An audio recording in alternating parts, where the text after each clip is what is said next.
Hi, guys. Ashley Williams. Eli is going to join us here in just a second. Please share us with Instagram, Facebook, all those good things. Recommend us if you have somebody that might be interested in coffee.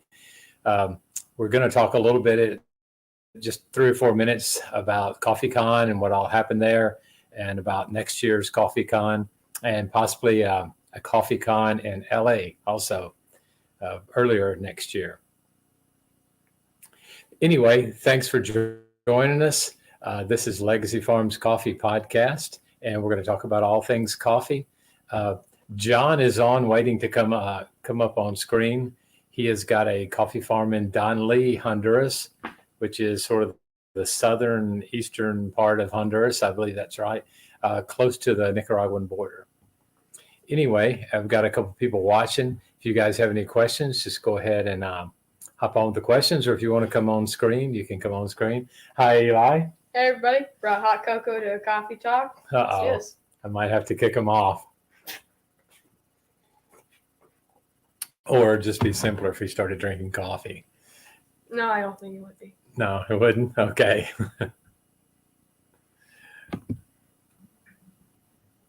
Hey, John, can you hear us? I can hear you loud and clear. You're doing well. I'm trying, man. I'm trying. Everything going your way right now? Everything is going well. Yes, I see Eli there. It's been years. You've grown a bit. Yeah, he's getting tall. He's still got about 5 Well, inches. he's sitting. Yeah, So. And I'm sitting too. Yeah, that helps. Mhm. But if I stood up, then it's a little better. I think about 6 inches taller. He's not as big. He's probably smarter. Oh, he's definitely smarter. Yeah, he's definitely smarter than I am. That's a hard pill to swallow. I get old and he's getting up. Bill's on. Bill is on frequently. He is a home roaster that's moving up to sell a lot at his company and stuff like that. Becca's on, and you're welcome to come on screen, Becca, if you want to. Or if I don't know if that's you or your husband. I'm assuming it's you. And I can't remember if Becca is Florida or California. You have to tell me. And you can tell me what you roast on also. I forget. That's part of being old. Eli and I just got back from CoffeeCon in just right outside of Chicago. And there was thousands of people that came through there. Saturday was awful weather. Eli and I decided on Sunday that we were going to for sure go. We flew in from Honduras. I got in about 1 or 2 Sunday morning. We roasted all day Monday. I think we did 650 pounds Monday and Tuesday morning. And then we packed up 1,000 samples and then packed up bags to take with us. California. Southern California. All right. Well, next year they're wanting to do a CoffeeCon in LA. I'm not sure how far you guys are from that, but we're for sure going to do CoffeeCon again next whatever month this is, October. But it was no, it's October. See, you didn't know what month it was. But it was exciting. It was different. They invited me to come and speak on sustainable farming, and then they invited us to be one of the roasters to where we could sell coffee and things like that. And we made quite a bit of contacts, and even got an order this morning from somebody in Wisconsin and somebody in Illinois. So hopefully it'll be a good thing. There was supposed to be a couple of farmers, but what they actually were just buyers. One of them said his family had a farm and they planted coffee, but haven't started any in production yet. But they were mainly buyers that buy from small farms and then ship them to the States. And that was they're completely different perspectives, you know. And I was the one on the bill. It was Legacy Farms Coffee, Ashley Williams, that was going to be the farmer speaking. And then those guys definitely brought a different perspective to the table from what they're trying to do.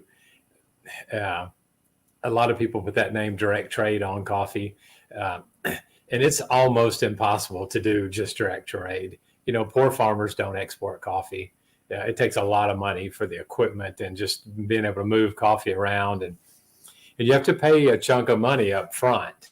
You have to pay the government. In Honduras, you have to pay $13.25 for every 100 pounds of coffee that you want to export. You have to pay that up front, and then you got to pay about 9 or 10,000 for the container up front. And so it's not an easy thing to do. And the paperwork's difficult. So we quit doing the paperwork ourselves. We hire somebody else to do it.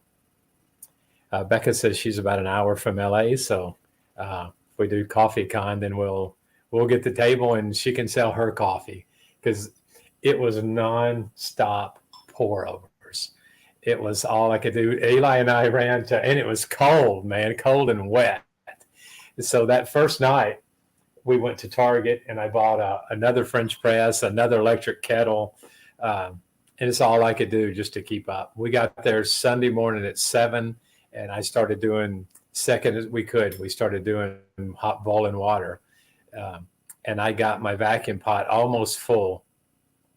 But then I had to go do the farmer's talk. And I'd been gone about 25 minutes, and Eli came over and said, we're out of coffee. It was just people just constantly. And there was. And the tea. We also did the tea. Yeah, we did the coffee cherry tea, which was a huge hit. The people just went crazy. There were 16 roasters. We were the only ones there with anything other than coffee. Good to have something different. Yeah, it's good to have something different. And I don't know, Becca, if I've sent you guys coffee. I know Bill has got coffee. And I just sent Bill a package today. I'm going to spill the coffee beans. But I was driving my truck and I looked in the console, and I had a bag full of yellow Bourbon seed. And so I sent Bill some yellow Bourbon today. And I've got a small package for Becca, for you guys if you want to try to grow some coffee. We'll see. And Dina is saying, I don't have my reading glasses on, so I have to get gloves. Dina's saying they've never heard of coffee cherry tea. I named it that. A lot of people call it Te Cascaria. Technically, there's a cherry, and then inside the cherry, there's the bean, and then the parchment is the cascara. And so we take the parchment off, and then beyond that, the roasters will know this, there's a silver skin. So people call it Te Cascaria, which means husk tea, basically translated. But it's actually the cherry that the coffee grows in. We ferment it just like we do the coffee. And then we dry it right alongside the coffee. And then I put 1/3 of an ounce with 8 ounces of water and steep it for 5 minutes. And that's what I make my coffee cherry tea with. And we sell a lot of it. Last year we sold quite a bit. And so it's all according to the weather. It's the same thing with natural. If we've got really good weather, then we'll try to do it natural. And if not, we just won't do it. So last year, the 2022 crop, we didn't grow any natural. This year we had great weather. And so this year we literally did 2,500 pounds of natural, which is a record for us. Natural is 10 times more likely to go bad. It takes up 3 times more space on the patio and takes twice the man hours to process it. And it takes about at least double the time to dry. So it's a pain in the butt. And it's just, if it's not perfect weather conditions, we don't even try to fool with it.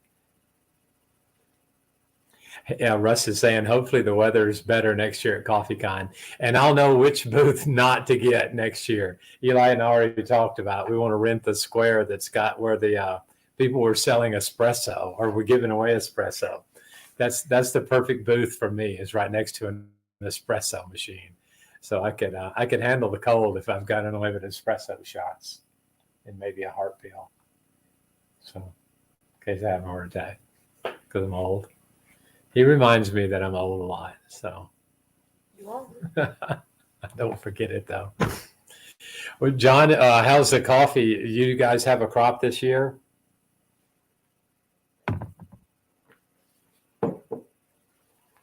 Oh, You're on mute. You're muted. I don't know if you muted yourself. Anyway, there's a few people on. Let me give you a quick intro. This is John Zeller. He does mission stuff in, I guess it would be southeast Honduras. Is that right? Yes, in the Department of El Paraiso. Okay. El Paraiso is Don Lee, near the Nicaraguan border. And you also have a coffee farm there. Right. And the And coffee, so, they say, is looking good, but I'll be down in a couple of weeks to take a look myself. We're going up in a couple of weeks, but I haven't clicked the tickets yet. Yes. We'll have to check with Mama. Mm-hmm. We're not gonna read that one. Bill, you're always welcome to pop on. Just I don't know how to tell you how to do it. Anybody wants to come on screen can always come on screen. What varieties do you have on your farm? Mostly Limpida, but some Noventa, Paranema, are the three main ones. Okay. Now, do you separate your lots out, or do you guys? Because it's very traditional in Honduras to have a little bit of everything. To have a blended crop. It's all mixed. No, we're not separating it out. We're not sophisticated like you are. I just know how to. I'm from Tennessee. I know how to put up a barbed wire fence. So I had the idea we would. Basically, we bought a coffee farm that was started out supposed to be like 18 manzanas, and then it turned out it was 20 manzanas. And then I went to the government, and he said, which we thought that was a blessing, and he said, "Oh, it's 25 manzanas." And so I said, "Man, that's just amazing." And then we got ready to do the actual paperwork, and he says, "Well, it's not 25." And so now I'm expecting to hear like 12. And then he said, "Well, it's probably more like 30." And so it just kept getting bigger. But what we were looking for was 10 manzanas. We found a farm that had 15, but it hadn't been farmed in years. And everybody, all the neighbors had just gone in, and they would just take whatever was growing wild out there, which it was probably hundreds of plants out there. So it wasn't that much. But they got awfully upset when I started fencing it in. But my lawyer said, right now there's stakes up. It's been marked, put a fence up. And so that's what we did. And the neighbors just started cutting the fence and coming in and still getting sticks and bananas and all that. And they got really upset because they said, "Well, this is where we get our sticks." And I'm like, "Well, but it's my farm now, but we need sticks." And so short of shooting any of them, we've tried to work out a compromise, but they still cut your fence anytime they want to come through. Mm-hmm. But I started out with bad advice from that friend of mine, and we started planting Lempira. And not that that's bad advice, but if I give you advice, you would probably assume that I'm following that same advice. And then we went to a Ramada. A Ramada is where they grow the plants. So we went there one day, and I said I had my trailer rigged up with a little second level on my pickup and my trailer, and I could haul 3,500 plants with my truck and trailer. And so I went in to get my plants, and they didn't have enough. And I said, "Well, what about all those plants over there?" And they said, "Well, those are nails." And I said, "Well, he'll be fine with letting me have some of his. Let me call him." And like, "Well, they're different plants." And so I said, "Well, what are his plants?" And they said, "Well, he's got Catuai, and which is a really nice plant. And it is one of my favorite coffees." And so I asked him, I said, "Why is it that you're planting Catuai and you're telling me to plant Lempira?" And he's like, "Well, it's better if you just have a basic coffee, and we're wanting to plant something that's going to be exotic and cup well, and is going to sell for a better price." And so I was like, "Well, awesome." So I gave them my deposit. I let them keep my deposit, and they kept the plants that were there for me, and so they could sell them to somebody else. And I started the quest of looking for different plants, and that's when I started doing a lot of cuppings and learning, just really going in depth, because I was lazy. Simply that. I took advice from one guy that I thought was going to put me in the right direction, but he was fine with me exporting coffee, but him having a better grade than me. And so right then I learned I better, measure twice and cut once, or whatever the carpenters say. And so I started looking at them, and I'd been to numerous cuppings. And in my area, Katui is pretty a prevalent plant. And so I'd tried that a few times, and I wasn't a huge fan of coffee anyway. I didn't drink coffee when I bought my first farm. And I bought my first farm in late 2009, and this was 2014. And so I knew sort of what I liked, and I liked the Katui, and I really liked the yellow Katui. And so I started looking for some of those, and they're hard to find. Anybody that's got a good cupping coffee didn't want to sell you seed. And so from there, we just looked to see what we could get. And then I started learning the different heirlooms and, the different plants.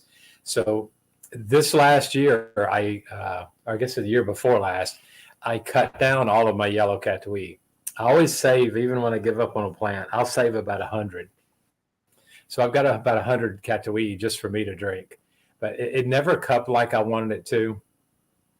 And it's really bad about having high and low years. So I just gave up on it. But I technically still have some Katui, but some of my best cupping coffees have always been the yellow Bourbon. So I have yellow Bourbon, yellow Katui, have red Ikatu, have Lempira, Marciesa, Mario Hipe, Perianema, and a friend of mine gave me 100+ geisha, and so I planted those just because he asked me about them, and I'm like, and that's all I can say. Oh, they're doing great, which they are. They're doing really good, but geisha is definitely not my plant, and too many people they're flooding the market with it in Honduras anyway, so it's not a plant that I'm going to stick with. You bailing out? No, I was just putting in the comment. Oh, okay.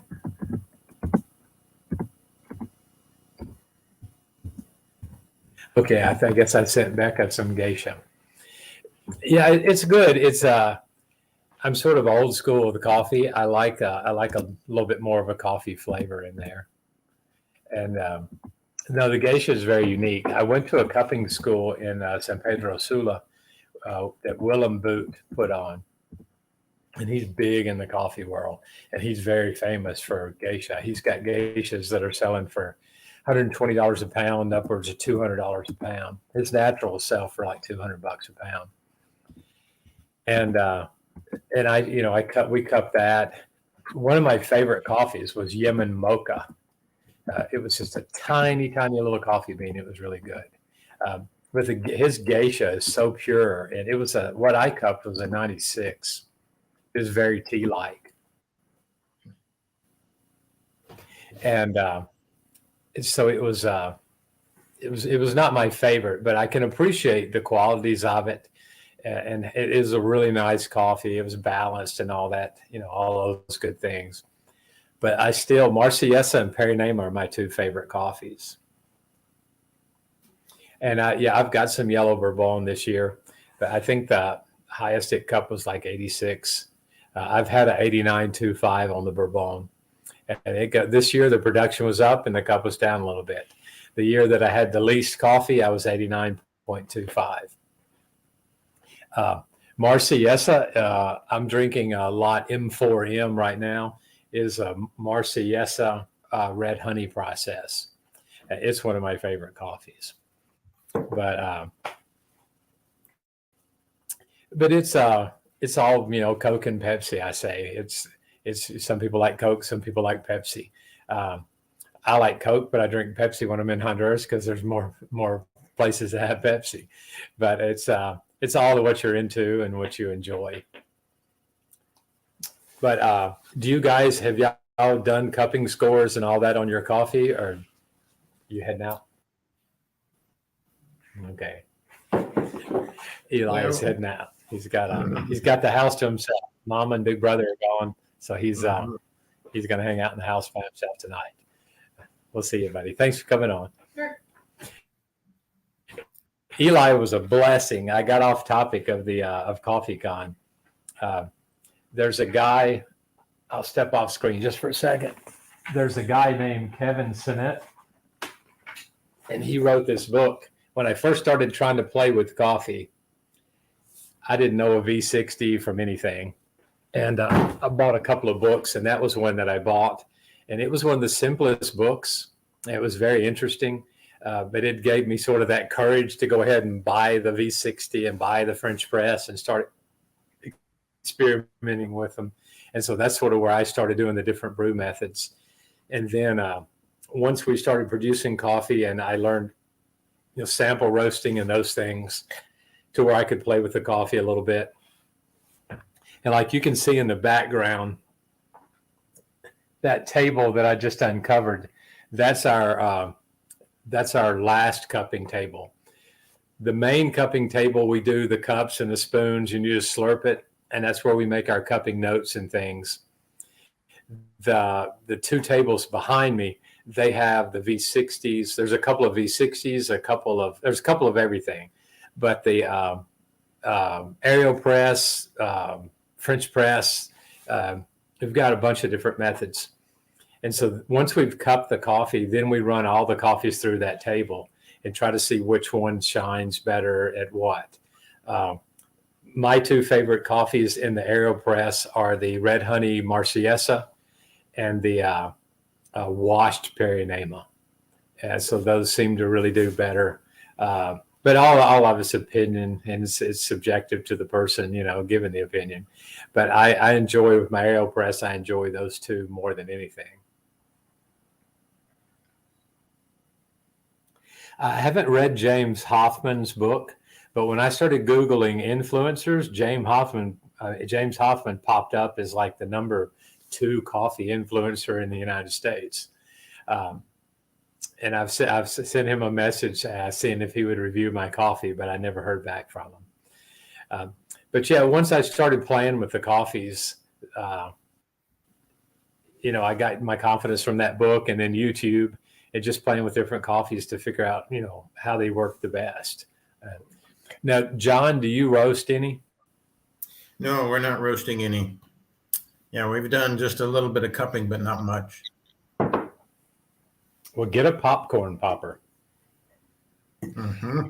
I would imagine most of the people watching right now. Can you see how many people are watching? Or no, you're the only guy I can see. Okay.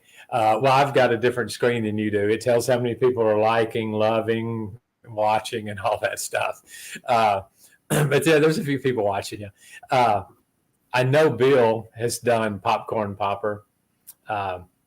But you hit, Bill and I both we hit Goodwill.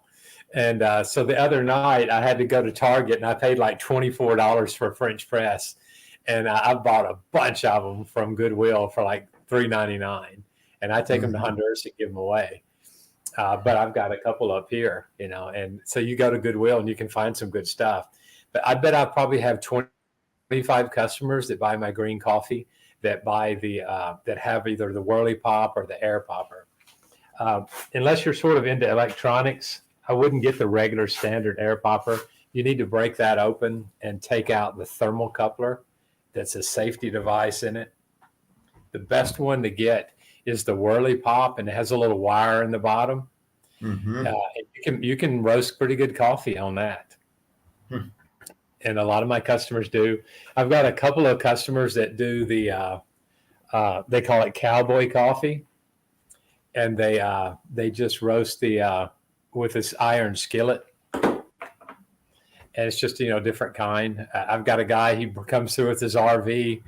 He's on his way camping for the weekend, and he'll come by and pick up a couple coffees, and he wants some fresh green coffee, and he'll get out there and roast it. They grind it with a hand grinder and, just enjoy it that way. But that's a good place to get started. But there's and fresh roast are both options under probably around the $400 mark. A fresh roaster is probably in the $300 range. Bmore, I think the Bmore AB is closing in on $500.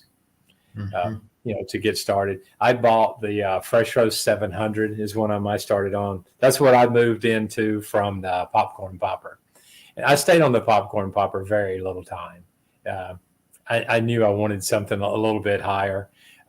What little sample roasting we had done in Marcala was on like a $15,000 Probat. So I knew I needed something that was a little more uniform. So I tried the fresh roast, and real quick, I knew that I wanted something a little different. I already had my big roaster, and so I needed to be able to do smaller samples, and so I ended up buying.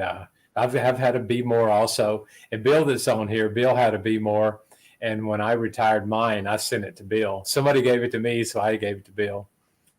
I like the Hucky 500, and I've got actually we got 3 of those. We're setting up another. We're setting up like a little sample lab that's going to be where our project is, and it'll be where farmers can come in. We can't buy their coffee right now because I'm not selling enough of mine to buy anybody else's. But what we're going to do is we'll have a cupper come in 1 day a week during the harvest season, and he'll roast the coffee, and then he'll come back and cup it and give them a formal cupping score, and they'll be able to go to the mill and negotiate a better price for their coffee, knowing what they've got. And so, because when you take it to the mill, you're selling it for $34 below C price.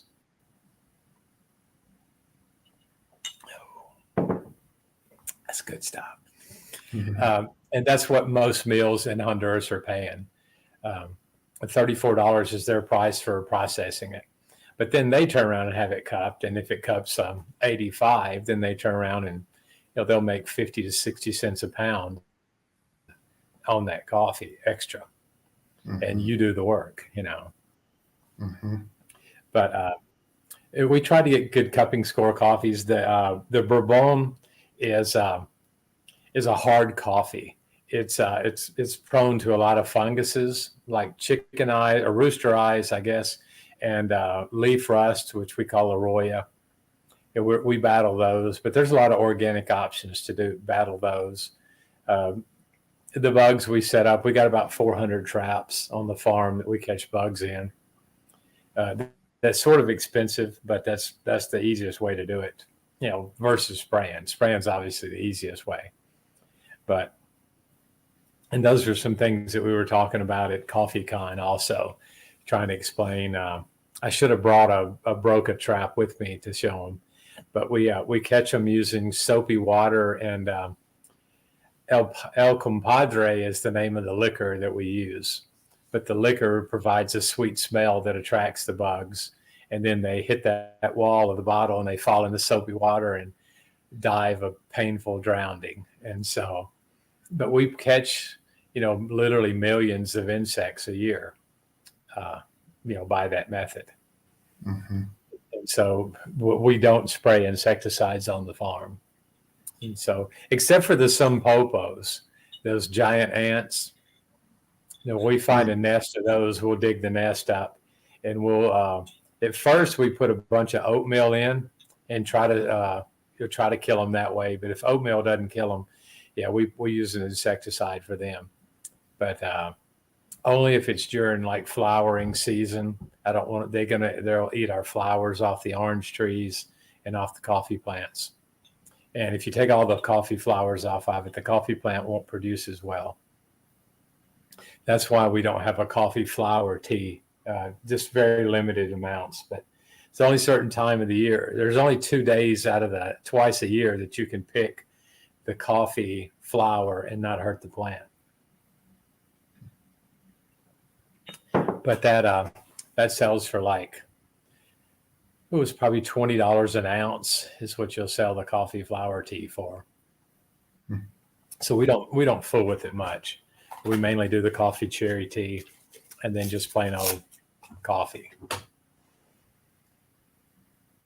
But it's a struggle to keep everything organized sometimes. But excuse me, I've been running all day and hadn't had much coffee. Well, if you ever have green coffee, we'd be happy to roast it for you. But also, I think eCafe will do 3 cuppings a year for you for free. Yeah, they're real slow though. It's hard to get them to step up. Yeah, they're slow, and a lot of times they try to say that you have to take it to one specific office. And so there's been times we've had trouble getting our retention back from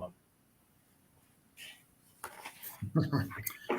That's slow too. Mhm. Now it's all done electronically, and so the exporter we use takes care of all that stuff for us. So we don't. He charges me a fee. That way, I can go ahead and leave the farm. Like at the end of March, I can go ahead and leave the farm. I don't have to be there for all my paperwork. And so we trust him enough, because technically we sell him the crop for one lempira, and then he handles all the paperwork in his name. So he pays the retention and that $13.25 fee. The retention is the $13.25 fee. And so he pays that up front, and then we pay him a fee to take care of all that. And then 3 to 4 or 5 weeks later, the coffee arrives here, and this guy's done it twice. And so far everything's been okay. But I hate to brag on him too much. He may be listening. He could be. If he is, thanks, Raul. This year, the truck was a couple hours late getting here. That cost us like $400. But I had all the labor sitting here. I had 11 guys sitting here waiting to unload the truck. And it was over 2 hours late. And so they just sat there for 2 hours. But other than that, that's probably a small hiccup in the grand scheme of coffee. I've often said it's easier to bring cocaine and small children into the country than it is coffee, because there's just a lot of paperwork. That's only because you're trying to be legal. Yeah, there's been times I'd say I might have done it the other way. I had one guy that changed on me the last minute because he got a better rate going through New York, and New York was 28 days to get here, and it was 28 days on the boat. On the boat, and they shipped it from New York to Colorado, and then Colorado to Kansas City, and then it just went all over the place on trains and sit at train yards for a day or two here, 2 or 3 days here, and then finally got on a truck, and it was just crazy. How long it took the container to get here, and then we had to pay extra container fees because the container was occupied for so long. It was just insane. And we actually lost a customer because we'd said, it's shipped today and you'll have your coffee in 2 weeks. And then a month later, he still hadn't had his coffee. So, I understood completely, but he went and bought from somebody else and never bought from us again. So it's, that's sort of the way it works. It's sort of a Honduran thing almost, I would say, that they don't really care about that, building that long relationship. It's about making that one big, sale or that one big deal. And that may just be more in my area. But, he saved a few $100s by doing that. But then we found out he hadn't done many containers. And there's a 10-day rule on the FDA, and you have to notify FDA 10 days before you ship. And he had notified FDA that it was coming through Houston, and at the last minute he changed it to New York. And so he violated that 10-day rule. So that sparked an inspection, and that added $1,800 onto the fee of the coffee. Oops. So anytime they inspect you, it's expensive, and they go a lot higher than $1,800. And they tear your bags to pieces when they do it, because they don't lift 150-pound bags. They hook them and use a mechanical winch to drag them out. They don't hook the top corners. They just stab it right anywhere they want to in the bag, and it rips that Grain Pro open. And when we opened that container, man, there was just coffee everywhere. And we sell our coffee in 150-pound bags, and so then you got to reweigh every single bag, to see how short which bag is short how much. And because there was like 30 something pounds of coffee, just scattered all over the place. And so Cost So, a yeah. good thing. yeah, it was a pain in the butt. But we did the coffee con. I've been to ESCA, and that really wasn't the fair for us. It's the SC. It used to be SCAA. We went to that. I enjoyed the coffee con because it was people that were actually there to drink specialty coffee, and there was some impressive setups, and there were some companies I'd heard of, and a couple people have heard of us. But for the majority, it was people there locally, from Illinois and Chicagoland. We were the only people that drove, 600 miles to get there or something like that. But it was 11 hours and 1 minute how long it took me to get there. But it was fun. It was worth it, and I always enjoy speaking. So we had a good time. We got to go eat our first Chicago deep dish pizza. Mm-hmm.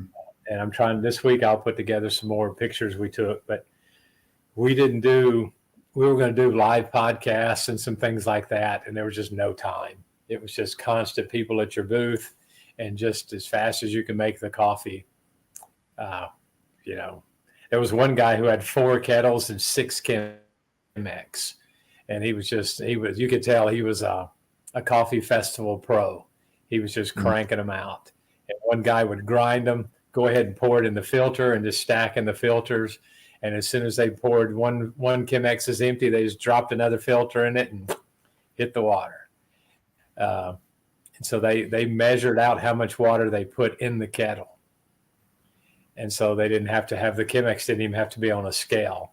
They would just start pouring it. And so then anybody could pour it if you're not worried about how much water you put in it. So yeah, they had it down to a science.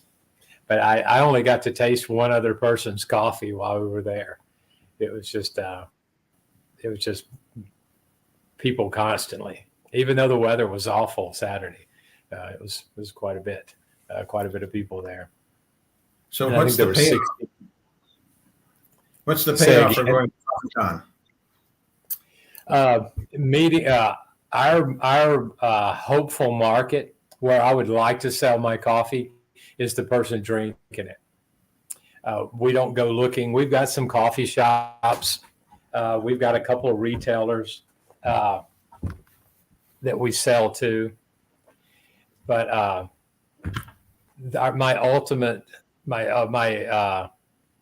my customer that I'm really shooting for is that person drinking the cup of specialty coffee. Mm-hmm. And so we're trying to set up. We've got a contract where we're going to do drop shipping with Barraza grinders. I'm working with, I think it's called Simply Good Coffee. We're trying to get something. I contacted them today. We're trying to get something worked out with them. What do you know good? So I think you might have your volume turned way up. It's coming through 2 times. Oh, no. But the goal would be that we would have Chemex, Oreos, things like that we could sell. I'm not sure where the echo is coming from. John, can you turn your volume down just a little bit? Not Zeller, the new John. We got 2 Johns on. That's a little better. I'm not sure why it keeps repeating it. No, the idea is that we sell to that person drinking the cup, but we also give them they could buy the coffee that they could buy the best way to process that coffee. And so obviously specialty grade coffee is going to taste better in a Chemex than a Mr. Coffee. And so that's sort of what we're shooting for. When you go to like SCAA, or I think they're called SCA now, it's people that are buying, it's different roasters, and so that's not our target audience. I want to either sell to somebody that's already drinking specialty coffee or convert that person to specialty coffee. And but we lost the new John. And so that would be the goal, is to have them be able to buy the coffee from us and be able to buy those methods from us all at the same time. My lovely wife, Julia, just walked in. And she just says she's walking out also. All right. Let me try to bring you back in again, John. Ringing. Yeah, New sorry John. about that. I know. No, that's it. It was What's an up, echo. John? I was having trouble concentrating. Do you need something? Yeah. Oh, you're taking that to. Okay. Do you need an extension cord or anything? Okay. My wife's stealing the little, have one of those little belt sealers. My son started making, he works at a P&M Pumpkin Ranch is what it's called. But it's like they have all kinds of different games and putt golf, and it's sort of it's a seasonal place. So he decided that he would, I've tried to get him to, he bakes, and he's really good at it. So I've tried to get him to sell cookies online, and finally they talked him into selling some cookies. They opened a coffee shop this year, and he has sold a couple of 100 dozen. And the other day, just last Saturday, 50 dozen cookies for $6 a dozen. And so now he's there. He's got a group of friends. They're meeting at the church because it's got a commercial kitchen, and there's like 6 of them down there, and they're just going to make cookies till like midnight, trying to keep up. But they came in and borrowed my conveyor belts and seals because they're just cranking the little bags out. So it's been interesting watching him, do his own little business. So he's probably making more than I am right now. But my goal would be to be able to, sell AeroPress and all those different things. And New John, are you guys doing any shipping yet? Shipping? No, not yet. No, we haven't been doing any shipping just because I don't have my Class B license. So once we start, we're actually. What was that? We talked about that the other day, didn't we? About the different class or something you have to have. Exactly. Yeah. So that's why we're kind of holding off right now. We're actually going to be doing a pop-up next week at Green Spot in Calamasa, which will be our first one, but we're super excited for that one. Well, I used to have to put I think it was Prop 64 warning on all the coffee, but I think they dropped that. So maybe the regulations are getting a little better for you out in Cali. Yeah, I haven't gotten any type of notifications that I need to do type of labels on that, because all my cottage law labels, they were all good to go. Yeah, ours you just have to have where it was made. I don't know if y'all can see that or not. Where it was made, basically what's in it is 100% Arabica coffee. It's manufactured by us, and this is our physical address. And then I added on, I circle whether it's whole bean, and that's been super handy because if somebody ends up having a lot of trash in their cup, and if they remember what number it was, they can move it up a number. And then the weight, the new stamp has also got the 4 ounce on it and the 8 ounce. Yeah. But we haven't ordered it yet. I'm probably not going to do the 4 ounce. We've been doing a sample pack, which is 4 ounce bags, but now the label says sample no weight. So what happens is if it's 4 4 ounce bags, then with the weight of the bag and the vary of the scale, you might end up being 17 ounces. And you can't send that first class. So I can send first class for $6. and we do an $8 flat rate. So that's the only package that we can send for less than the $8 flat rate. So, and it's a lot more trouble to pack 4 little 4-ounce bags, and they're 13 cents a bag. And so, that's so we do 3.5-ounce bags when we do the sample pack, and then I can put that in a first class, envelope or whatever, and it saves us $2 from having to send it padded flat rate. But it's the shipping's a nightmare. They used to have an A regional box and a B regional box, and all of a sudden they canceled that. And so, yeah, it's very difficult. And now they have an A rate and a G rate, and along with the priority, which is the P. And so, yeah, it's most days, like today was a bigger day. My wife came out. And so we have a big list of what all amounts of green or what all amounts of roasted will fit into what size box. And then from there, she's got to figure if it's going to go UPS, FedEx, Postal Service. It's just, it gets complicated quick when you start shipping. So I enjoy it when somebody walks through the door with a $20 bill. And that's my ideal customer. No credit card fees, no any of that. So it's, that's something that, and if you could build your market without having to ship, that would be ideal. But and there's going to be some times, you got friends and family that want you to ship. I'd ship it, But advertising we've had ship, a couple and of that's those. a whole other. Yeah, and even my health department guy, I told him, when he first came in, I said, I ship to friends and stuff, and like, well, you can't do that unless you got an FDA license. And I was like, well, that's the one thing I do have. I've got my FDA license. We process coffee in Honduras, so I already had that license. So that let me ship coffee here in the States. And shipping it, some cottage laws only let you ship inside the country or inside the state. And I think that's what Bill is now. Bill's in Missouri. He can ship anywhere in Missouri, but not outside of Missouri.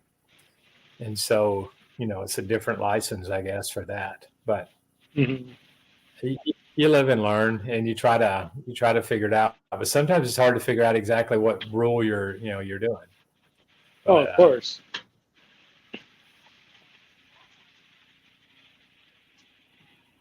Well, yeah, I think it's very important just to follow the guidelines that are there, just again for the safety of the community and also yourself too, just so you don't fall into those dangerous brackets where you can actually end up losing your company, income, and also you just don't want to get anyone sick either. So you want to actually follow those guidelines. Oh, yeah.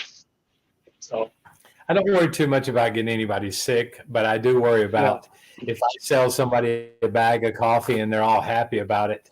You're lucky if you can get them to post on social media. But if you violate some kind of rule or regulation, man, that'll spread like wildfire. And so I worry more about that. Same. I told my wife when we first started doing stuff that I was never going to take down a negative review. And some people, it's just weird. And we've got 100% guarantee on the coffee. If you order coffee and you don't like it, then I'll send you some coffee. And, replace it with something different and even more of it. And we want to try to find, because I don't like every coffee I make, that I grow. I don't like all of them. Yeah. But there's obviously a market for it. People are buying it, or else I wouldn't be growing it.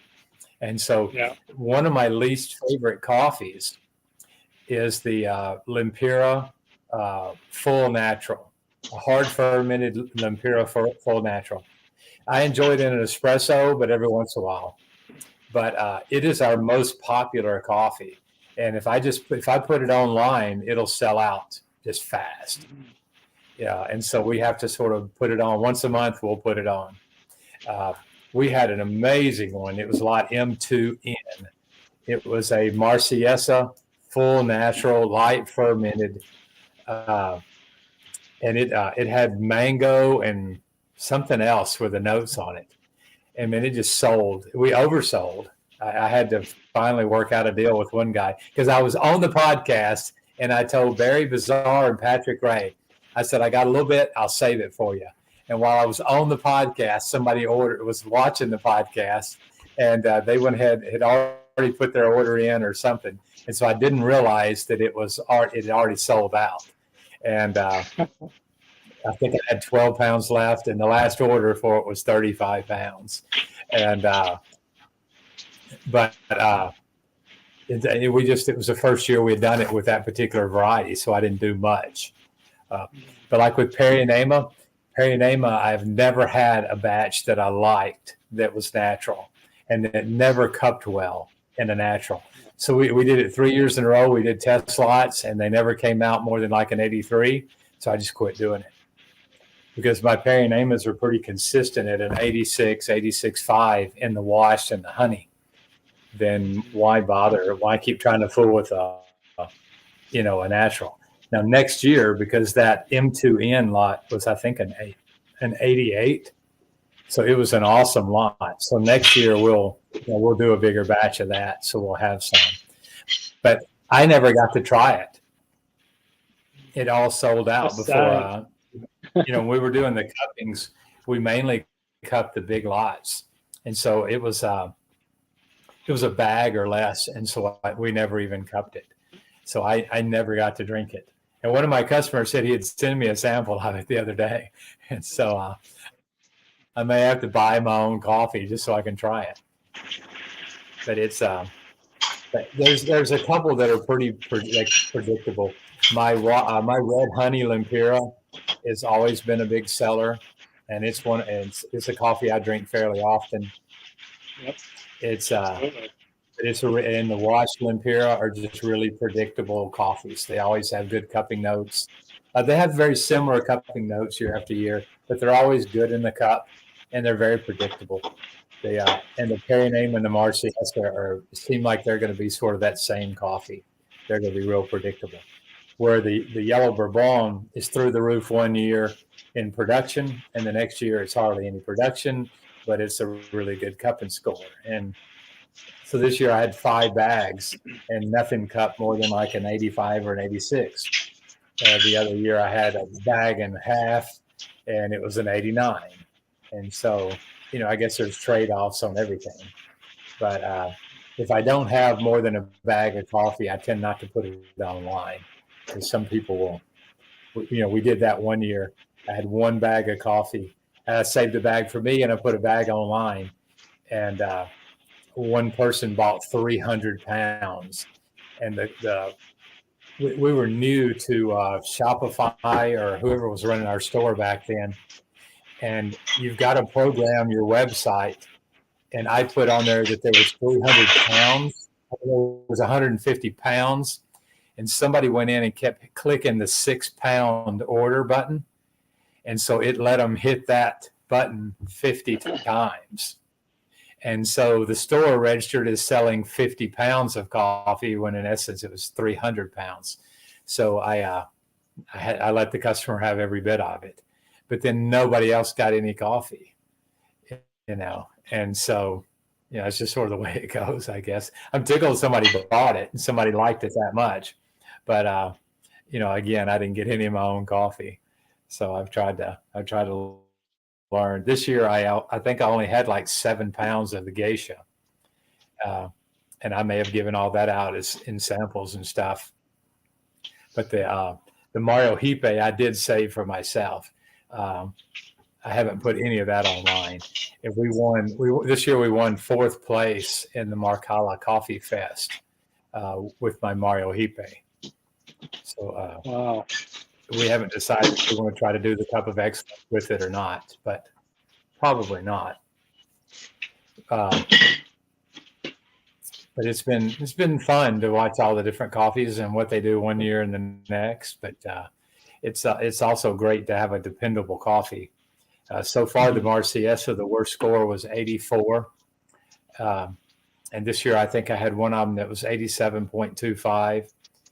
And then my Perry Namas went from the lowest Perry Name I had this year was an 85, and the highest was 88. And so we're tickled with that. And the 88, We may have already started selling that a couple weeks ago. I forget what lot number it is, but it's I think half of it's luck. I don't know if there's any one thing I do. We try to keep our process real clean. We try to do a lot of good paperwork, but weather dictates a lot of how we process coffee. If the weather's bad, we wash it. If it's fair, we'll push it and try to do some red honey, but only if the weather's really great do we try to do natural. And when we do natural, we only do it in March. We'll never try to do natural in January or February, just because the weather's too iffy. Hey, John Zeller, when is your harvest season? Is yours that much different than ours? No, I think it's pretty similar. It'll pick up in November. No, we'll do our first cutting about the 15th of December just to get the junk off the plant. But we don't really start picking until about the 8th of January is about when we start picking. Okay, so then you're we a finish month up. ahead of us, or behind us, I guess. But Behind you. Yeah, there's always a little bit. Like right now, there's a few plants that have flowers on them, and there's a few plants that have red cherries. But, just a few hundred plants. mhm. But the majority of the time, it's that first week in January that we start our picking. And then our biggest pickings are the last week in January and the first 2 weeks of February, and then it starts going down from there. But this year, we don't even know what we're going to do. There's so many workers leaving. Pedro said there's been 50 buses. He's the guy that guards at night. He said there's been 50 buses. So he works during the day on the top of the hill, and then then he guards at the house at night. And he said that there was, in an 8-day period, there was 50 buses, caravan buses that went by. And once they leave Don Lee, once they cross over from Nicaragua, that's where they're coming from.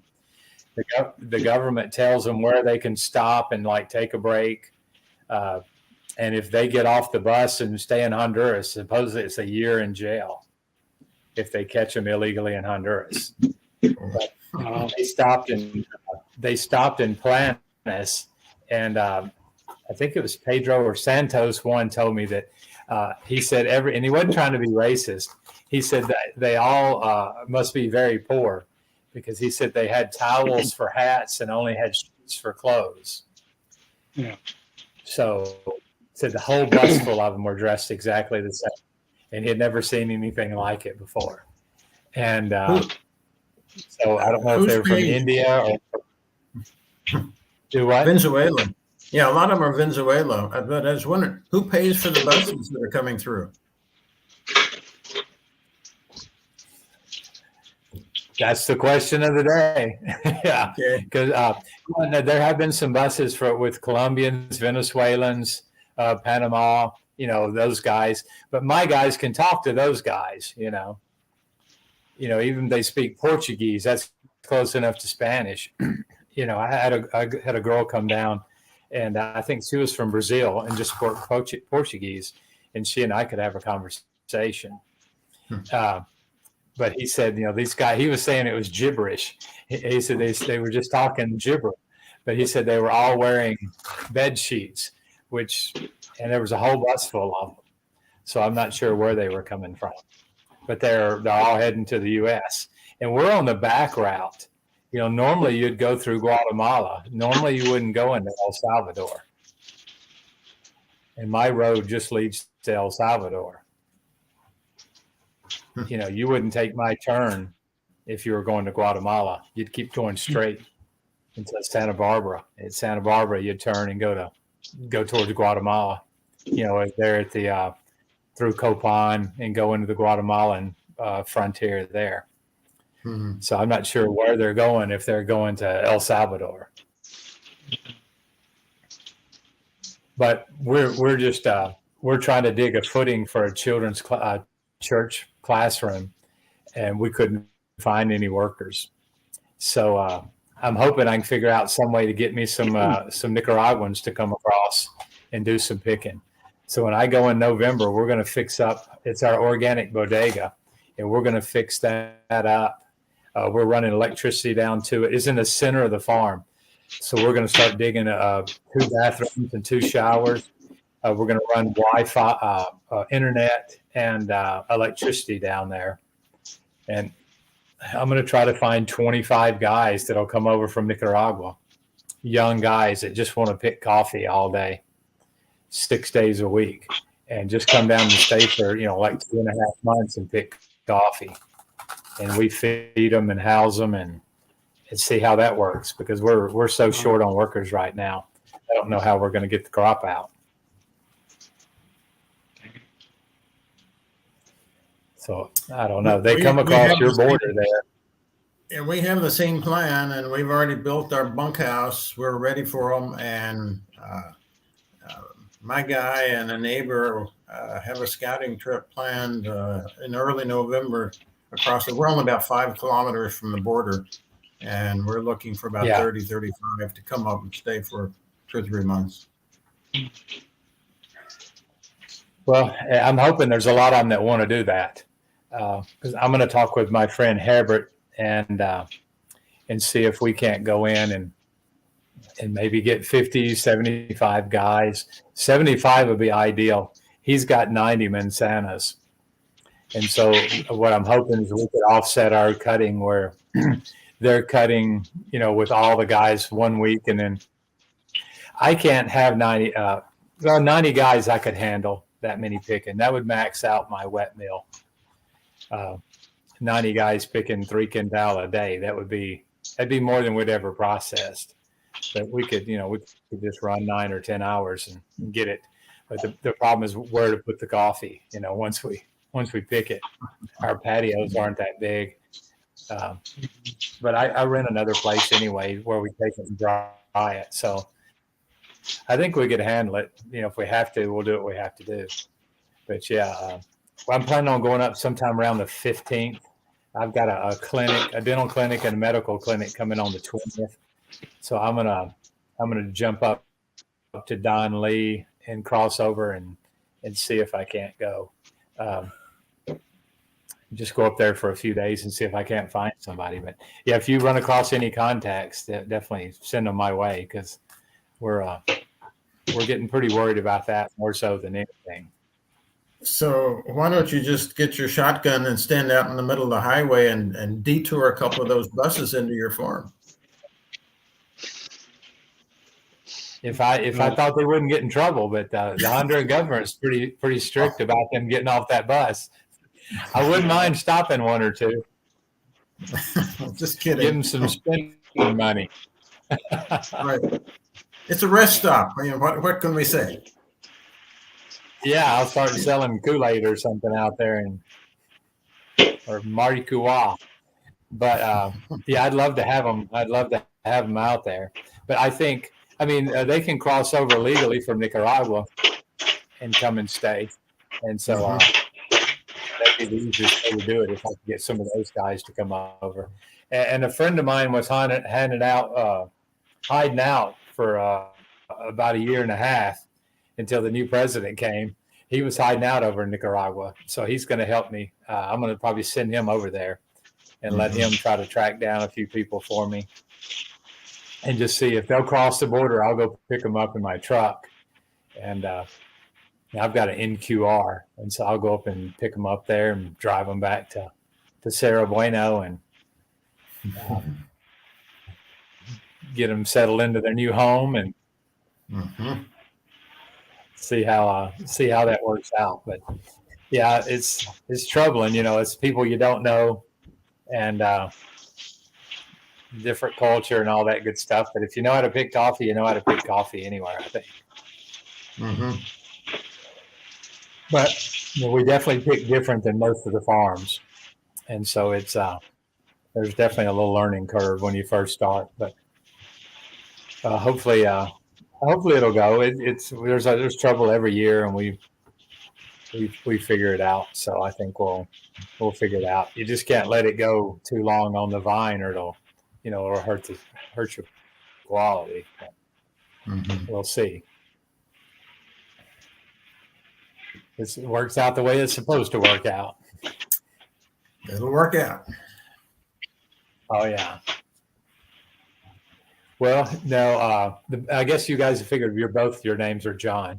Are you guys wanting to try to bring your coffee in? Is that a goal of yours, or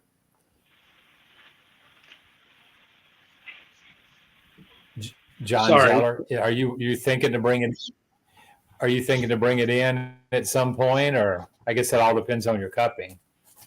Yes, I don't have plans currently for that. No, that's to be determined. Yeah. Well, I mean, I'm not an expert by any means, but I would definitely say if you do replanting, I would stick with I would separate my lots for sure, because the Noventa will pull your Anna's always had good scores, and 2 years ago somebody gave her some project gave her a bunch of Noventa, and then it dropped her scores this year substantially. She's been consistent 84.5, 85.5. And this year, the majority of her farm was 82.5. Mm-hmm. And so the Noventa puts out a good production, but it's very seldom it's that good in the cup. Yeah, it's a lot of volume. So if you're selling to the mill, Noventa is a great one, because it's actually E-Cafe 90 is what the actual variety is, and it's a Honduran variety of coffee. And so it does really well in Honduras, and it puts out a massive amount of coffee. But with everything, there's a trade-off. And so very few plants have a huge volume and really good in the cup. So that's the reason I went with the Perinema. And you said you had some of that also. The Perinema is harder to hull because it's a longer, skinnier bean. But it's got a pretty good a pretty good volume of coffee, and it's good in the cup as well. And so it's that trade-off. You don't get as much coffee, but it's a little bit better in the cup. Where your Bourbon is excellent in the cup, and you have very little production. This year I had a Holman Santa, and I think I have 450 pounds, something like that.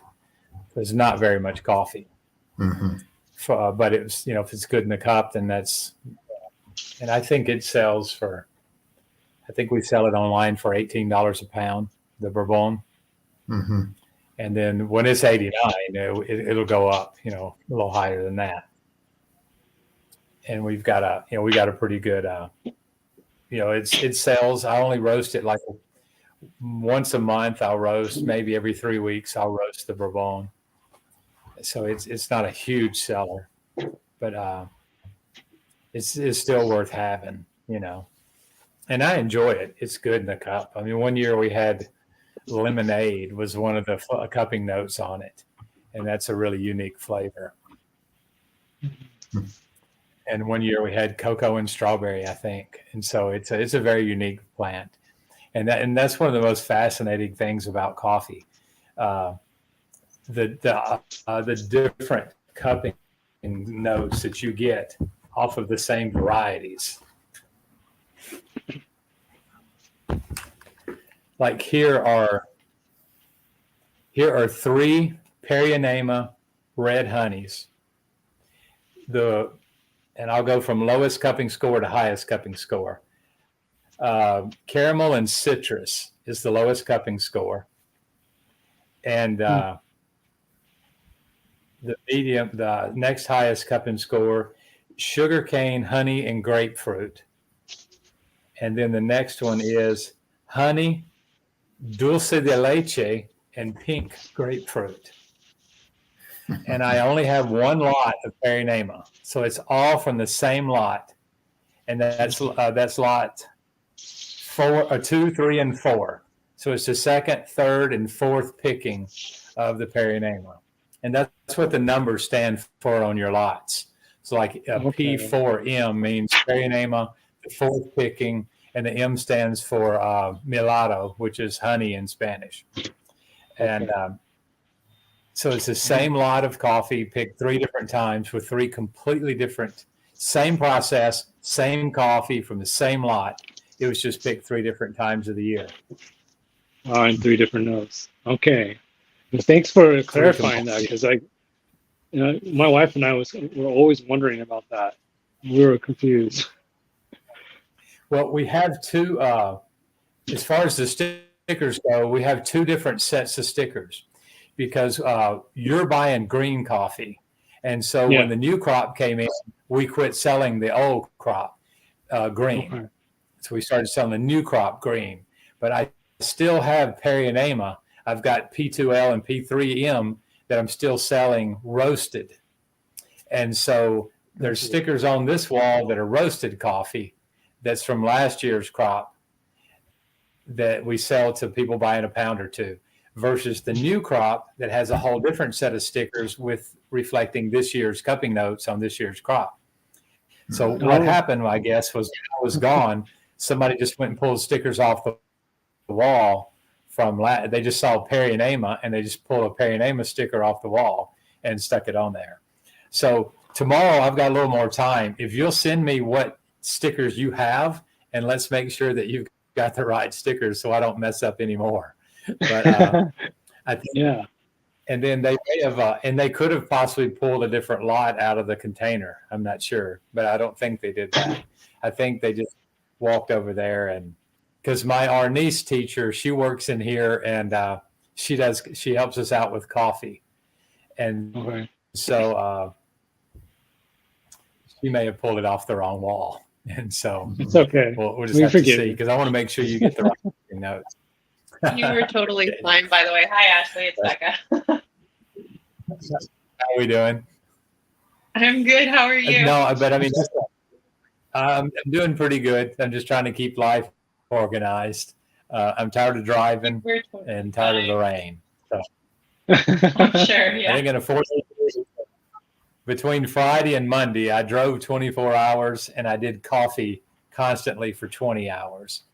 And so, but it was fun. It was a fun experience. I definitely do it again. But next year, list of what not to do next year and what to do next year. Of course.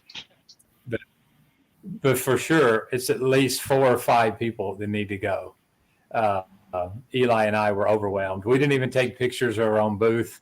We weren't able to do a podcast or anything while we were there. It was just such chaos. And every other one of the teams that were there had at least 4 people. Some of them had 6. And so it was, I didn't know what to expect. And I've never done a whole lot of things. We'll do something where somebody will say, I need you to serve coffee for 100 people. So I'll do X amount of vacuum pots. And, my brewer does a 1-gallon vacuum pot every 5 minutes.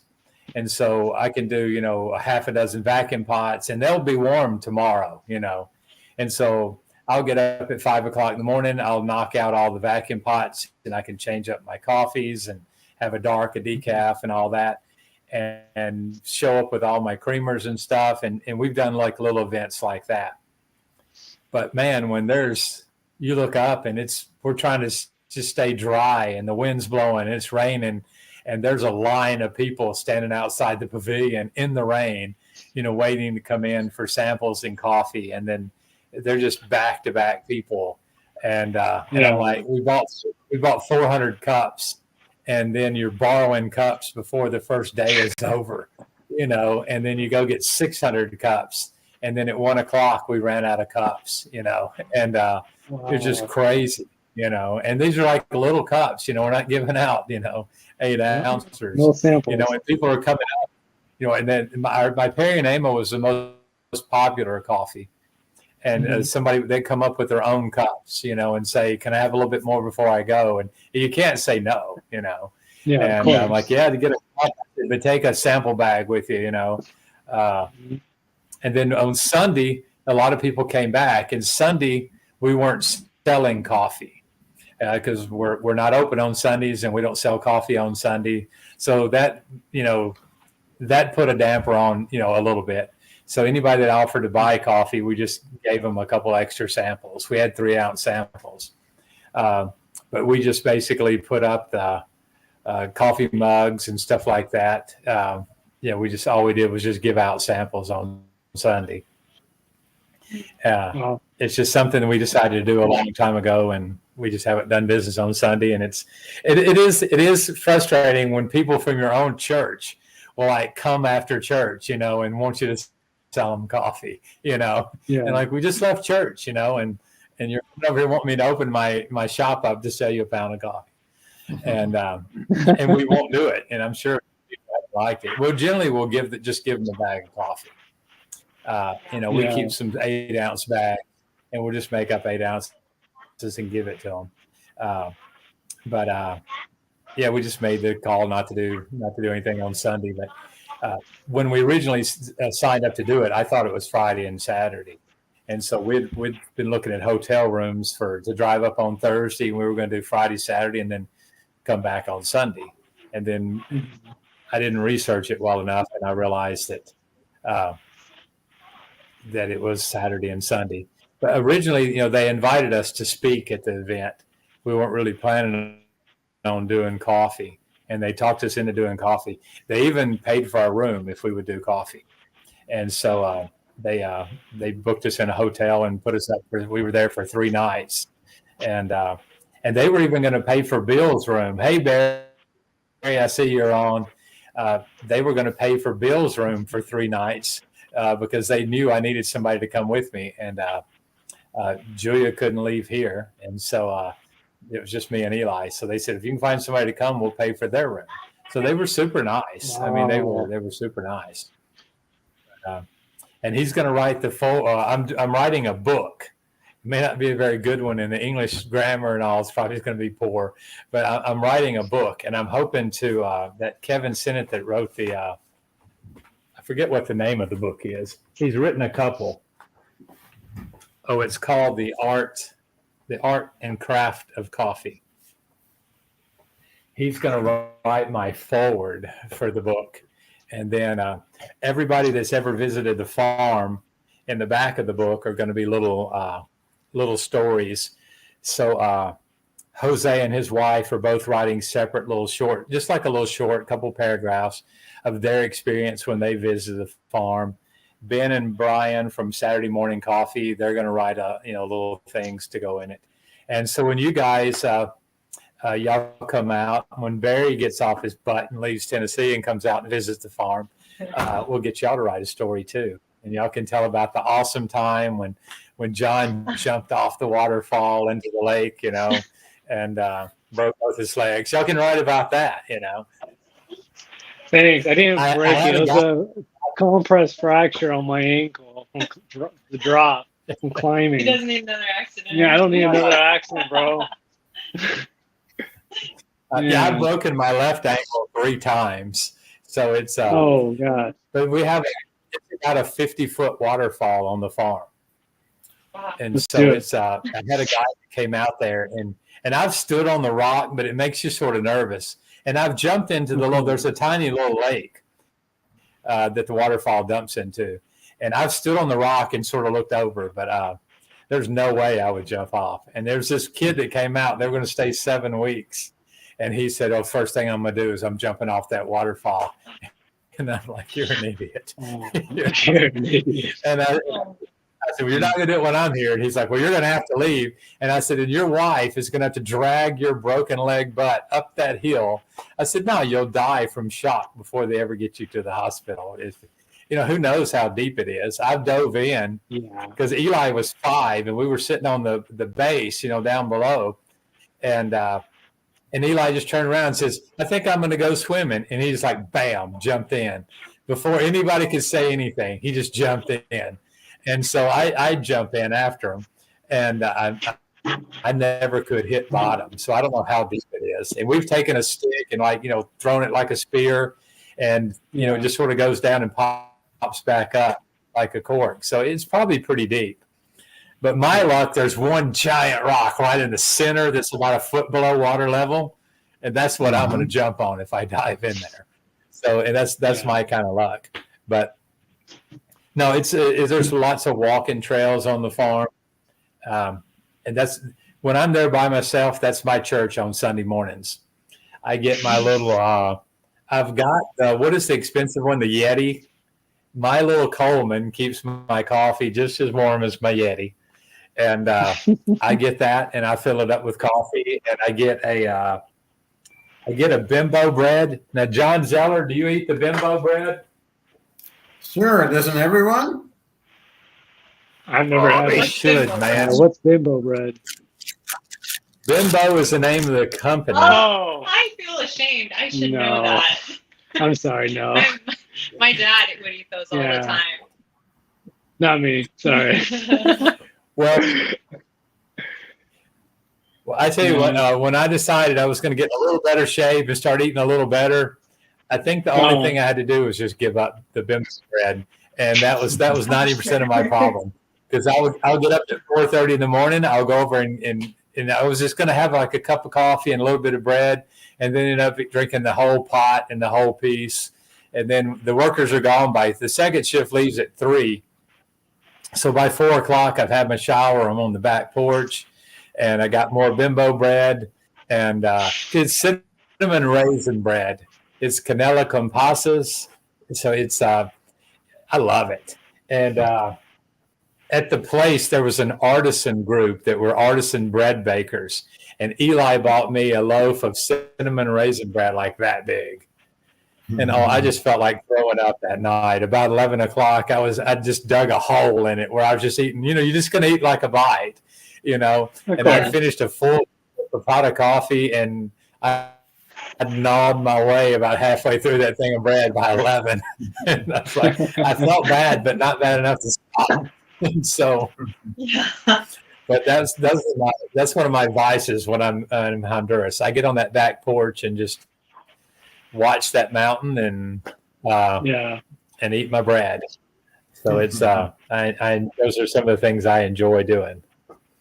But on Sunday mornings, I just start walking in no certain direction, and I just walk and drink my coffee, and I can been known to sing a few songs, but that's where you can walk and pray and meditate and whatever you want to do. Mm-hmm. So it's a great place to do that. And but now we actually have a Spanish-speaking church on top of the hill. So do both you guys speak Spanish? I know John Zeller Just does. me. Just me. Just you. I You don't- understand you more don't than get- I speak it. You don't get a Spanglish from living in California? No, so my I heard- mom, she lost her hearing when she came here, and so I learned Spanish to be able to talk to my mom. Oh, cool. Yeah. Well, I when I moved to Honduras, I spoke a construction Spanish.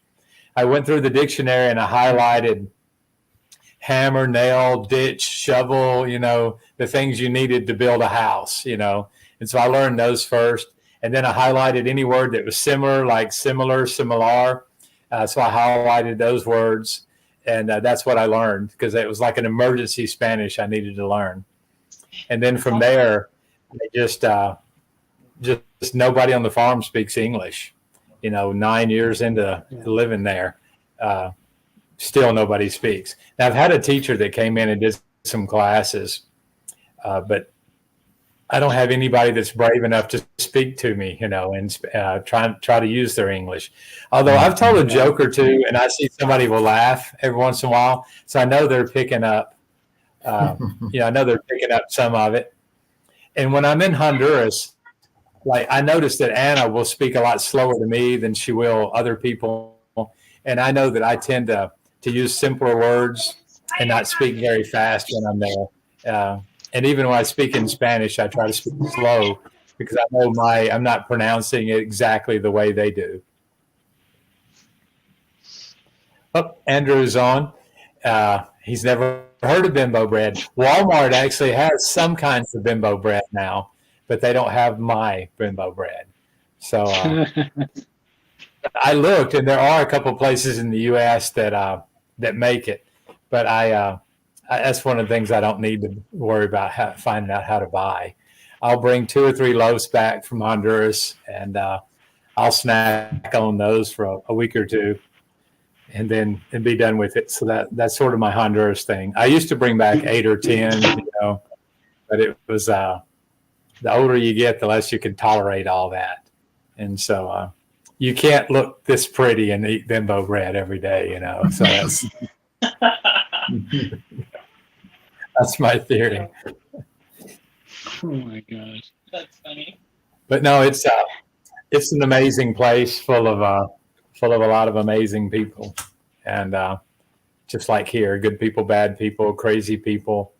But we're in a real low crime area. I mean, I don't know about Don Lee and stuff. That's where John Zeller is at. It used to be. But I mean, we really don't have to worry. Well, generally, the areas where the cartel doesn't allow a lot of drug trafficking, like in your area, Copan, and my area, they're border towns. The cartels generally don't allow gangs and stuff to do much there, and so they're a little bit safer areas. Versus, you know, Tegus, which is pretty rough, and San Pedro Sula, which is pretty rough. But yeah, we don't. I've got a guard. You know, he's got a rifle, but he doesn't have any bullets. You know, but he walks around with the rifle all the time. But nobody else knows he doesn't have any bullets.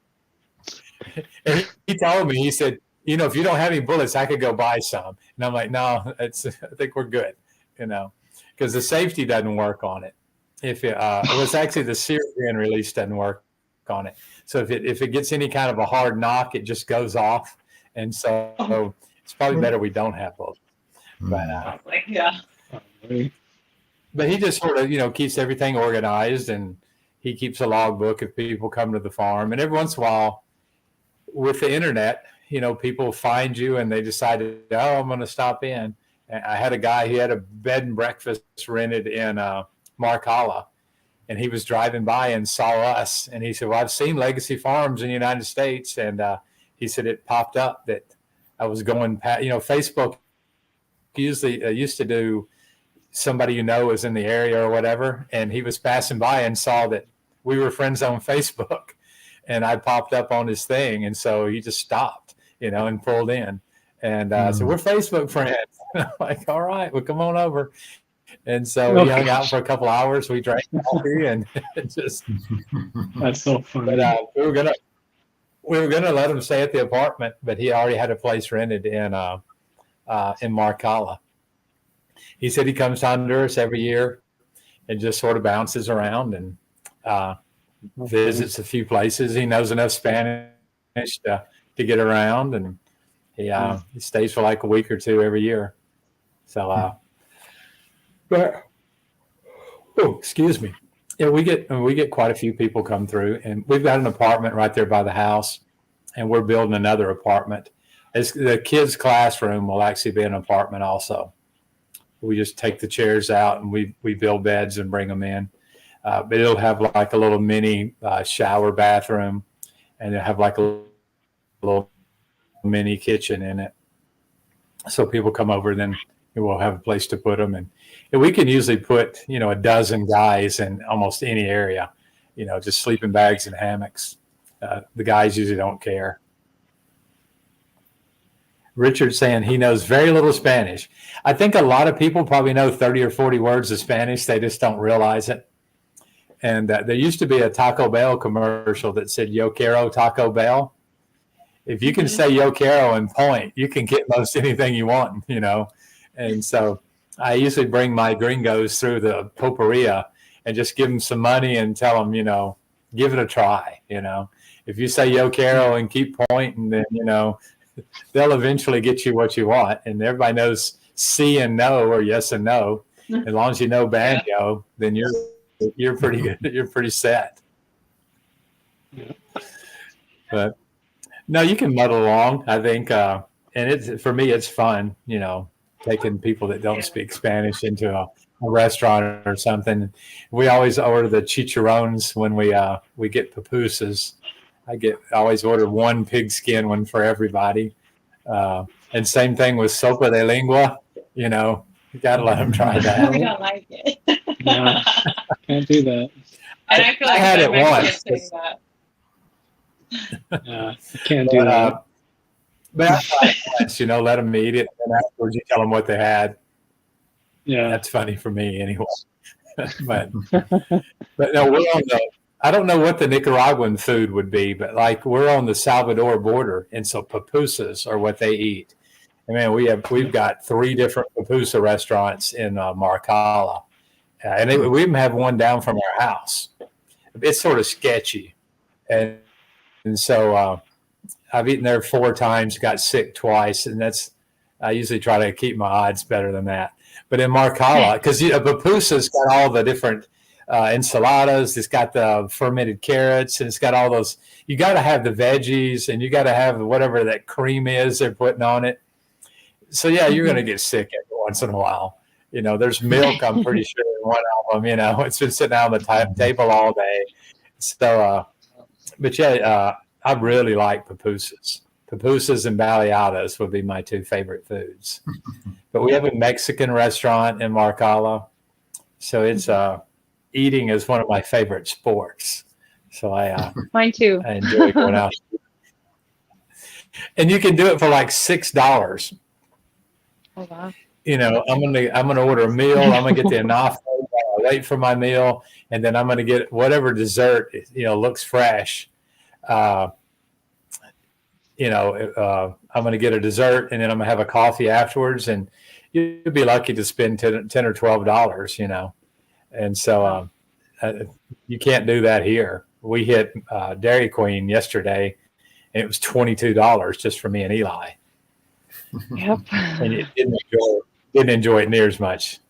And Barry said he likes pupusas. Where have you had pupusas at, Barry? There's a comment section I don't think you guys can see, or you might be able to see it.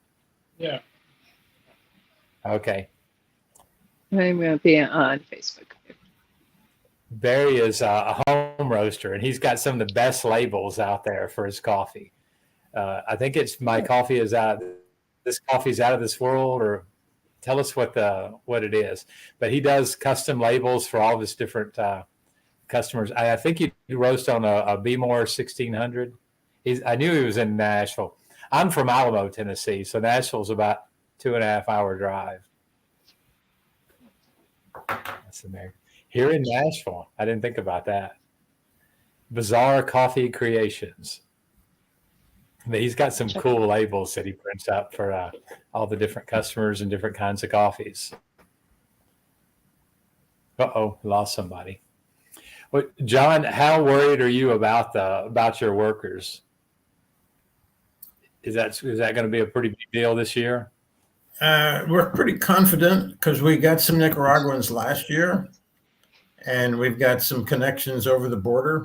Our guys know some guys, so it's just a matter of going over there and making arrangements, and they'll come. Well, that's what we're going to try to do in November. But we're trying to get the Coronados to come out and We would love to come and visit the farm. one day. Hopefully one day, once John has not been injured all year. This past year, Well, Jonathan Yeah, was 20 months. My son Jonathan was 20 months old the first time he came to Honduras, and then Eli moved to Honduras with me the day before he turned 4, and then he lived there until he was 11, full time. So he lived. Right now, it's the dates are sort of he's getting close, but he lived more than half his life in Honduras at one point, and so. But he's definitely Catracho. He will, I've been to Mexico, Guatemala, Salvador, some of those different countries, and so if you need to pee, you just pee. Normally, child, you just find a spot. And he grew up, we lived way out in the country until we moved to Honduras. So he just fits right in. And every once in a while, he'll just take his trash and toss it out the window, and mommy will yell at him. But it's just sort of very cultural, and she'll stop, make him go back and get it. But it's just, it's definitely a different, he grew up in a different land, literally. So he's definitely got some Honduran habits. That's funny. Pull a shirt up over his belly sometimes, they'll do that down there. But No, I think he's had a good experience, and we have great times when we go. We were there in May, and we went and borrowed a friend of mine's truck. We drove down to the southern coast and got a dental chair. And on the way back, we were looking at the GPS, because you can GPS pretty good in most of the cities down there, and saw how close we were to the ocean. And so we just went to the ocean, He jumped in the ocean. I went across the street and got the worst cup of coffee I've ever had in my life. And then went over there and watched him splash around, grab seashells and stuff like that. But yeah, we've got to do some stuff. We did the first podcast in a cave this year. So we went to a set of caves, and it's right outside of Surupequi, going north towards San Pedro Sula. There's a big set of caves. I can't think of what it is, but it's on that main road. So we just went, and they let us go in the caves, and there are bats everywhere, and there wasn't too many people in there. It cost us like $1.50 to buy tickets. And then we went in there and we packed a peanut butter and jelly sandwich. So we had lunch in a cave. We had the first podcast in a cave. And then we drank the first Legacy Farms coffee ever in a cave. So we tried to knock out some firsts there.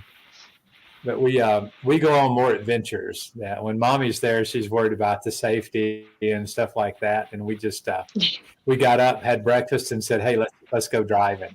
And I said, "Here's two options." And when I said cave, he was he was down. And then we came out of the cave, and he's like, "Well, what about that cave over there?" And I said, "There's no entrance, and there's like rocks piled up in front of it." I said, "I don't think that's part of it." He said, "Well, ask them." And I said, "Okay, I'll ask," because I was certain they'd say no. And I asked the guy, I said, "What about the other cave? Is that open, for the public?" And he's like, "No." And he said, and then he reached over and said, "If you want to go in, you need a flashlight." And so he said, there's a lot of, how do you say morcillos? How do you say bats? Murciélagos. Again, he said it's full of bats. Yeah. And so as soon as we walked in, he's like, "Well, let's look for the bats." And you just pointed up, and I'm like, crap. There was bats everywhere. And it's like a 12, 14 foot ceiling, and there was bats everywhere. And so we'd seen some little clusters of bats in the other. And so we learned that if you bang two rocks together, it'd make that little echo, and they'd start fluttering their wings. But there was so many bats in there that there was somebody, flying around the whole time. And so when they started flying, you just stand still, and they come right at you, and then they just dart right around you, And so first times I'd have to close my eyes, because I couldn't stand seeing a bat fly right at my face. And but you'd bang the rocks together, and man, they just start dropping off the ceiling and then start flying. And they were just like little bats just flying everywhere. And after a few minutes, we were just like, they're not gonna hit you. But every once in a while, a wing or something would, bump into you. But they weren't attacking or anything. They were just flying around. And they saw you moving, they would start flying around you to see what was going on. And so you'd stop moving for a minute, and they'd leave you alone. But then you look at the ground, and there's like bat poop everywhere. So it was just something different. It was fun. Richard's saying it's $25 to go in a cave there. But in Marcalo, now we have the largest, they call it a canopy, but it's the largest zip line in South and Central America. I think you're 300 feet off the ground when you're zip lining across. And then this year they started a counterbalanced bicycle. So now you can drive a bicycle across that sketchy little cable. What has this gotten into? We're gonna do a marathon podcast. It's never gonna end. We're gonna take rest breaks, and somebody's gonna keep talking the whole time. Okay. Your shift is up. I'll see you. No. This is Eli. If you guys haven't met Eli. Hi. Hi, Eli is Eli. my podcasting. I told him we just did the first podcast in a cave, first picnic in a cave, and first Legacy Farms coffee in a cave. Yeah. And we may or may not have stole a stalagmite. from the cave. Well, Hmm. we can steal one. Yeah, we still got a couple. That's pretty They were cool. just little ones. So. Yeah, we're on a crime spree. Isn't it your bedtime or something, man? Or at midnight? No, I was just saying good night. Oh, okay. Love you, man. I'll see you in the morning. I didn't realize how late it was. Are you guys are you guys before us or after us? Like here it's 10:40. Yeah, no, it's 8:40 right now. Oh, okay. Okay. So they'll take first shift. Are you taking my phone? Okay. How old is Eli? He's 13, going Oh. on 26. My little I had one so just many came to people- say hello. How are This we is doing? Asher, This is Asher. and that's That's Matthias. how old this is. Asher? Asher and Asher and Matthias. Matthias. And how old are they? We got a 6-year-old and a soon-to-be 8-year-old. All right. Those are pretty good ages. They're not talking back yet. Love you, Nope. bud. Pop you in the back. Like, yes. Oh. Well, no, we've had a lot of kids on the farm. It's just expensive, but we've had all the flights are crazy. It's just according to what time of year you fly out. But Mhm. no, it's a fun. I think it's a good experience for kids to come out. I think definitely my boys have gotten a good experience of how, I don't know how, if you'd say the other half lives, but how a lot of people live on very little, Yeah. and Yeah. it's amazing how happy a lot of them are. They've Mm-hmm.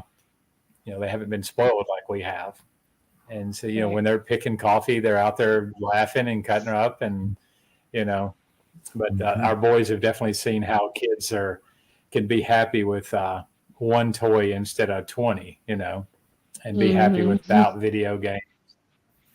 Yeah. I don't know that there's any of our workers that actually have a TV.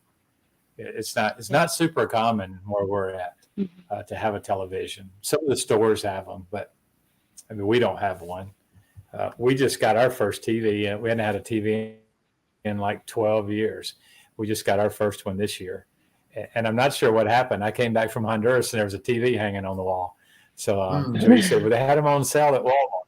I'm like, well, that's not a good excuse. So now I spend way too much time watching. I guess it's not TV anymore. It's all hooked up on the internet. So whatever Right. junk you can watch on the internet, you can watch on that. I watch the Prime. We have Amazon, so we have Amazon Prime, I guess. But yeah, it's definitely been different. The night, the way everybody lives there, and the social aspect. They'll just sit on the porch for hours. But then I've also seen in the last 10 years of how more so everybody's on their smartphones now.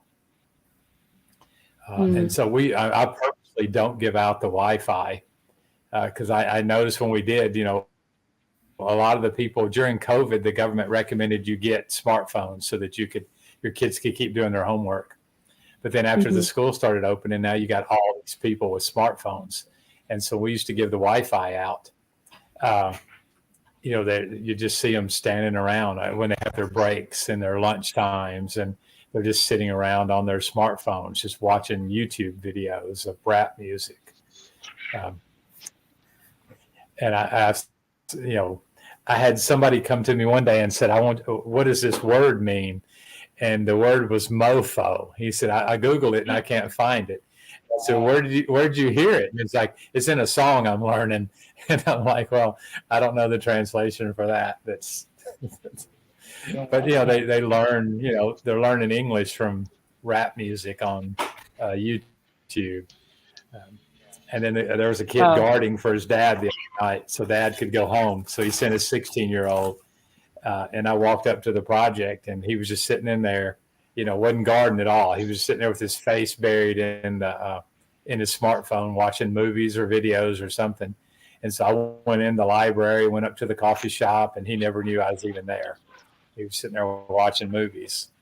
So it's I definitely seen that downturn, of it's not a positive that we brought to the table on that one, Mhm. and they want smartphones because they see us having smartphones, and they want this because they see us having it, Yeah. So we made a conscious decision not to have a TV and not to live big. We already live, way above what the standard would be for down there, but we try to keep things as basic as possible and not live real extravagant.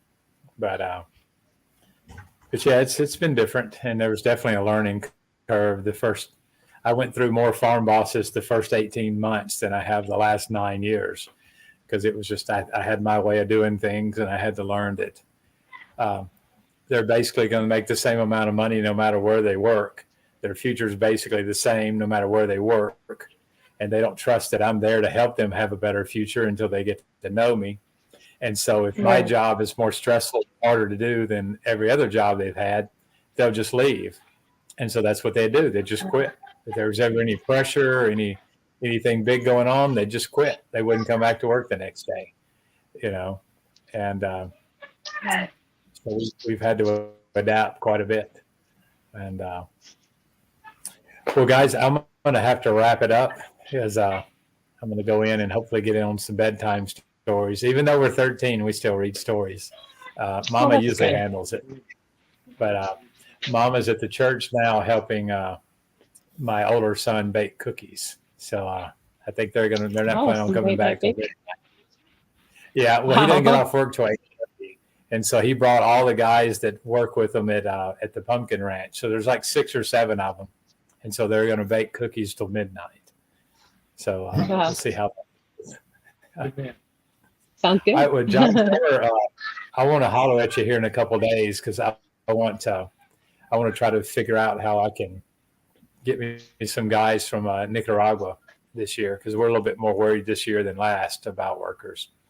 But I'm digging through some bags this week, John and Becca. I've got I'm trying to find a bag of Mario Hipe that I have, and so I'll get you guys some of that. It's my favorite coffee. They call it elephant bean coffee. The beans are really big. Oh wow! Okay. And it's what we did. It's what we got 4th place with this year, and so I really like it. It's one of my favorite coffees. We're actually planting another 1,000 plants over the next 2 years, just because it's really cupping well and stuff, and going to give it another try. But guys, I'll let you guys go. Thanks for coming on, talking with me. And Thank you. When you we'll plant try to those do it again here. next beans, I'd love to see a video or a clip of you guys planting that. That'd be awesome to see. Okay, I've got some pictures of when they were soldiers and Chipotles, Okay. or Chipolos, and then when they were seedlings. And I've got some pictures when they were plants. So we're going to put them in the ground this month. So I'll get Anna to take some pictures and of them planted. And but yeah, if y'all ever want, I've got a PowerPoint that's called A Bean's Life. If you guys can use that with some of your selling and stuff, and it's just like about 30 pictures or so, and it goes from the time I plant the seed until we roast it. It's like a couple That's pictures cool. all along the way. Now, I'll make it editable where you can edit it and take out the pictures of the guy roasting it here and put in you guys roasting it, sort of customize it for y'all. But That's yeah, awesome. don't let me forget about it. Remind me in a couple days if I haven't Okay. sent it to you, and I'll get that to you. And that might be something you guys can use. And it's got pretty much all of our workers, or at one time or another, will be in there somewhere. So maybe, but if there's any pictures you guys want, you just feel free to pull them off the Facebook or something and use them however you want to. Awesome. Yeah, All right. I did a little. Oh, sorry. No, go ahead. I was just gonna say I was doing like a little series where I was like researching the different types of beans and like putting a little information under a reel of John making a cup of coffee, whatever it was. So we did Lamperia and Paranima this week. Yeah. No, it was Sure. Lamperia and Marsellesa. Yeah. That was fun. Well, Yeah. I've been trying to track which pictures get the most traffic, and so we had a bunch of what I thought were interesting things the other day, and I put a video on where Eli took the camera and put it under my AeroPress, and out of all the pictures we put on that week, the highest one was like 500 and something views. The AeroPress was 2,700 views, Yeah. and so you're just trying to figure out what works, but I haven't put the Beans Life on. I need to have that on my webpage. So I need to. I built it for. I put the PowerPoint together for one of our customers. So it's actually got him roasting the coffee with my son Jonathan at his facility, Oh, wow. and so I need to modify it with my roaster for mine, and then I'll send it to you guys, and y'all can play with it, and do it with you guys roasting it. Yeah, And that'd so, be fun. but I had it at CoffeeCon where the computer going where they could just sort of watch it and play with it. And somebody got to pushing buttons, and I think they messed up a couple pictures on it, fooling with it because we weren't watching it. But yeah, we've got lots. I've got thousands of pictures, so we'll get you some pictures. We'll get you. But John Zeller, you're in the States right now. Yes. I'll be coming down on the 30th. Okay. Well, I'm going to come up on about the 15th of November, I think, and we'll be there 2 weeks, and then I'll move up on the 5th of January. I'll go up full time, and I'll go there through the 1st of April. I'll be there, so I'll be there at least 3 months during, until the spring. But guys, I'm gonna sign off, and I appreciate you guys coming on tonight, and I hope it was pretty Yeah, interesting. absolutely. And we'll Nice chatting. Thanks. but Nice to meet you, John. yeah, let's get together tomorrow sometime and try to figure out the stickers. Just send me a picture of what stickers you've got on your bags, and then I'll make sure that's what you got. Okay. All right. Cool. Thanks, Yeah. guys. Y'all have a good night. You too. Bye. Bye. We'll see you later.